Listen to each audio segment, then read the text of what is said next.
एक समय की बात है। एक गांव में सीमा नाम की एक गरीब महिला रहती थी। सीमा की एक 12 वर्ष की बेटी थी जिसका नाम किरण था। सीमा के पति का सड़क हादसे में देहांत हो गया था। तब से सीमा और उसकी बेटी किरण अकेले पड़ गए थे। उनके पास कोई भी नहीं था जो कमाकर उनका पेट पाल सके। सीमा घर घर काम करके अपना गुजारा करती थी। कभी काम मिलता तो कभी भूखे पेट ही सोना पड़ता था। सीमा माँ दुर्गा की भक्त थी। वो प्रतिदिन माँ दुर्गा की पूजा करती थी। इतने कष्ट के बाद भी सीमा का विश्वास माँ दुर्गा पर बना हुआ था। एक समय की बात है, सीमा को कई दिनों तक कोई काम नहीं मिला। उनके पास खाने को कुछ भी नहीं था। एक दिन किरण को बहुत जोरों की भूख लगी थी। वो अपनी माँ से खाने को कुछ मांग रही थी। माँ बहुत जोरों की भूख लगी है, कुछ खाने को दो ना माँ। रुक जा बेटा, अभी देखती हूँ रसोई में कुछ खाने को है तो तेरे लिए लेकर आती हूँ। इसके बाद सीमा रसोई घर में जाती है और कुछ खाने के लिए ढूंढती है, लेकिन रसोई घर के सारे बर्तन खाली पड़े थे। सीमा निराश हो जाती है क्योंकि घर में खाने का एक भी दाना नहीं था और किरण भूख से तड़प रही थी। किरण बेटा, अभी तो घर में खाने को कुछ भी नहीं है। तू ऐसा कर, अभी ये पानी पी ले, थोड़ा पेट को आराम मिल जाएगा। और चिंता मत कर, मैं अभी बाजार जाती हूँ और वहाँ से तेरे लिए कुछ ना कुछ खाने को जरूर लेकर आऊंगी। ठीक है बेटा? ठीक है माँ, पर जल्दी आना। अगले दिन नवरात्रि का त्योहार था। सीमा काम की तलाश में घर से निकलती है। जगह जगह काम की तलाश करती है, लेकिन उसे कोई भी काम नहीं मिलता। सेठ जी, मेरे लिए आज क्या काम है?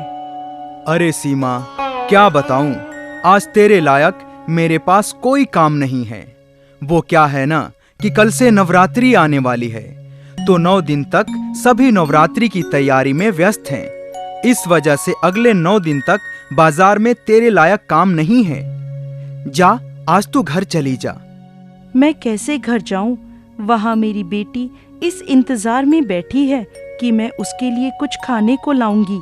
मेरे पास तो इतने पैसे भी नहीं हैं कि अब मैं कुछ खरीद सकूं और उसका पेट भर सकूं।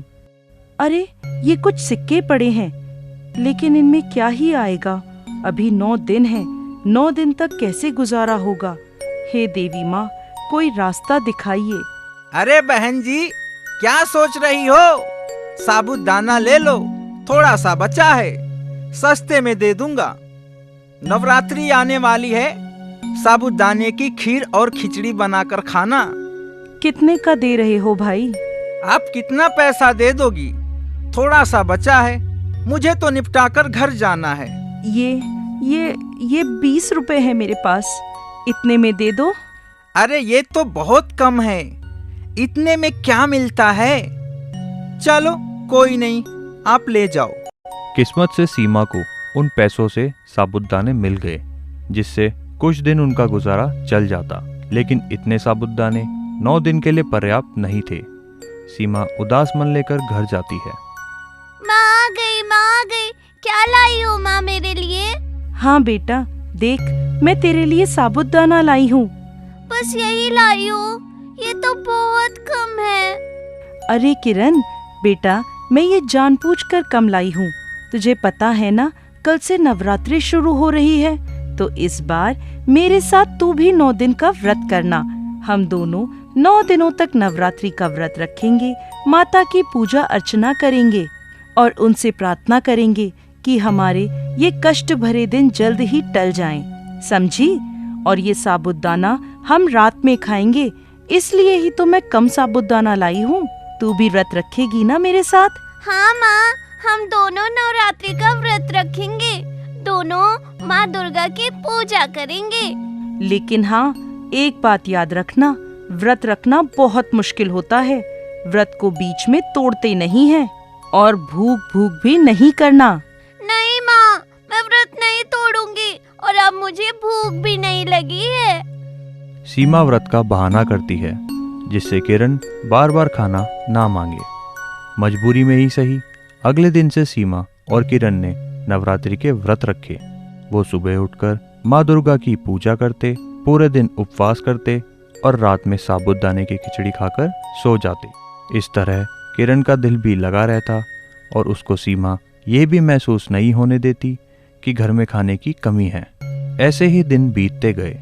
हर रोज यही होता। सीमा और किरण पूरे दिन उपवास रखते और शाम को साबूदाने की खिचड़ी खाकर व्रत खोलते। ऐसे करके 9 दिन बीत गए। आज नवमी का दिन है। सब अपने अपने घर में कन्या जिमा रहे थे और नवमी का पारण कर रहे थे। माँ, आज तो नवरात्रि का आखिरी दिन है। आज सभी अपने घर में कन्याओं को खिला रहे हैं। हम नहीं खिलाएंगे क्या? हमने भी तो नवरात्रि का व्रत रखा है। खिलाएंगे बेटा, अभी मैं सबको कहकर आ रही हूँ, सब आते ही होंगी। सीमा रसोई में जाती है और सोचने लगती है। हे देवी माँ, मैं अपनी बेटी से अब और झूठ नहीं बोल सकती। मैं उसको और कितने दिनों तक भ्रम में रखूं?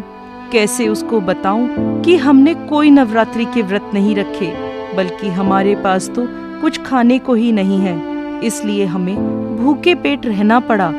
हे देवी माँ, आप तो बहुत कृपालु हैं, अब आप ही कोई रास्ता दिखाइए। इतने में एक चमत्कार होता है।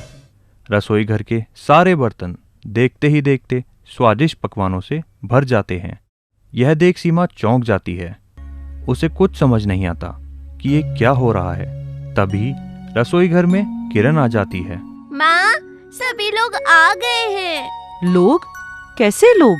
अरे माँ, अभी तो आपने बोला था कि मैंने कन्या बुलाई है, तो वे सब आ गई। आप खाना लेकर आओ ना। हे देवी माँ, ये कैसी माया है? ये क्या हो रहा है? मुझे तो कुछ भी समझ नहीं आ रहा। मैंने तो किसी भी कन्या को नहीं बुलाया, फिर कौन आ गया? माँ, क्या सोच रही हो? चलो जल्दी सबके लिए खाना लगा दो। सीमा को कुछ समझ नहीं आता कि रसोई अचानक पकवानों से कैसे भर गई और बिना बुलाए कन्या कैसे आ गई। वो बाहर जाती है, सभी कन्याओं को बिठाती है और विधिवत उनको भोजन करवाती है। सीमा समझ चुकी थी कि ये सब माँ दुर्गा की ही माया है। सारी कन्या भोजन ग्रहण कर लेती है। तभी सीमा और किरण उनके आगे हाथ जोड़कर खड़ी हो जाती हैं। माँ, मुझे पता है ये आपकी ही माया है। आप यही हो, कृपा करके मुझ अभागिन को दर्शन दो माँ। ये कहते ही वह 9 कन्या वहां से गायब हो जाती है और उनकी जगह माँ दुर्गा प्रकट हो जाती है। माँ दुर्गा को देख सीमा और किरण की आंखों में आंसू आ जाते हैं और वो दोनों माँ दुर्गा के सामने हाथ जोड़कर बैठ जाती हैं। माँ, देवी माँ, मेरे तो भाग जाग गए माँ। आपने इस अभागिन को दर्शन दिए, मैं तो धन्य हो गई हूँ माँ। पुत्री, मैं तुम दोनों की भक्ति से बहुत प्रसन्न हूँ। तुमने भले ही नवरात्रि का व्रत नहीं रखा था, लेकिन तुमने 9 दिन भूखे पेट रहकर मेरी पूजा की है। इससे मैं अत्यंत प्रसन्न हूँ। मैं तुम्हें आशीर्वाद देती हूँ कि अब तुम्हें कभी भी किसी भी चीज की कमी नहीं होगी। ऐसा आशीर्वाद देकर माँ दुर्गा अंतर्ध्यान हो जाती हैं। माता के आशीर्वाद से सीमा की झोपड़ी एक सोने के महल में बदल जाती है। सीमा का घर सोने चांदी से भर जाता है।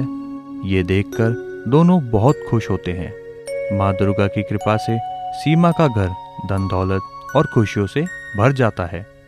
अब उसे बाहर जाकर काम करने की जरूरत नहीं थी। अब वो अपना और अपनी बेटी का पालन पोषण अच्छे से करने लगी और हर नवरात्रि माँ दुर्गा के 9 दिन का व्रत करने लगी।